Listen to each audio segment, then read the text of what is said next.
Mes conseils pour que tu aies enfin confiance en toi, ma star, parce que tu le mérites, t'es une personne en or. Déjà, c'est hyper important de connaître ses forces et ses qualités. Alors fais ce petit exercice où tu prends une feuille et tu notes toutes tes qualités, pas tes défauts, vraiment tes qualités, ce que tu penses que tu aimes chez toi ou ce que tu penses que les autres aiment chez toi. Ça peut être plein de choses, mais ta générosité, ta gentillesse, ta bienveillance. Moi perso, je vois vraiment tout ça en vous les filles, donc vous pouvez déjà noter ces qualités. Une fois que tu as fait cette liste, essaye de la relire souvent ou de la mettre sur un post-it que tu peux voir tous les matins. Ça va habituer ton cerveau à voir tes bons côtés. Ensuite, ce que je te conseille de faire pour prendre confiance en toi, c'est de changer ton langage intérieur. Je sais que souvent, on a tendance à se dire qu'on n'y arrivera pas, qu'on n'est pas assez forte, etc.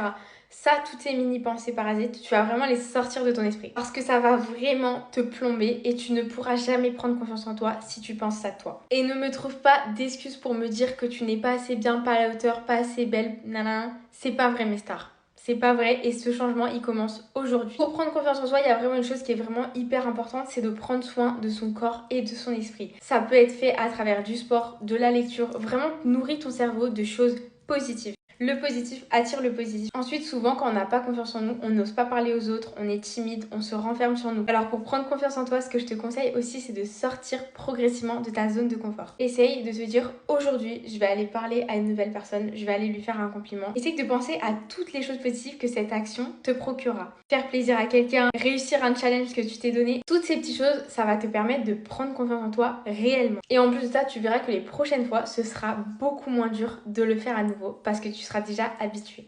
La dernière chose à faire pour avoir confiance en soi, c'est d'accepter l'échec. Je sais que dans notre culture, c'est vraiment assez dur d'accepter l'échec. J'ai l'impression que ça va être une faiblesse, que les autres ne vont pas nous apprécier à cause de ça, mais en réalité, c'est faux. Chaque échec, c'est un apprentissage et c'est comme ça qu'il faut le voir. Il faut vraiment avoir confiance en vous. Essaye de te dire que cet échec, il va vraiment justement te permettre de grandir et d'apprécier encore plus ta victoire la prochaine fois. En tout cas, j'espère que cette vidéo t'aura plu et qu'elle pourra surtout t'aider. N'hésite pas à me dire en commentaire si t'aimes bien mes vidéos et aussi à t'abonner, vraiment ça me ferait trop plaisir. Bisous ma star!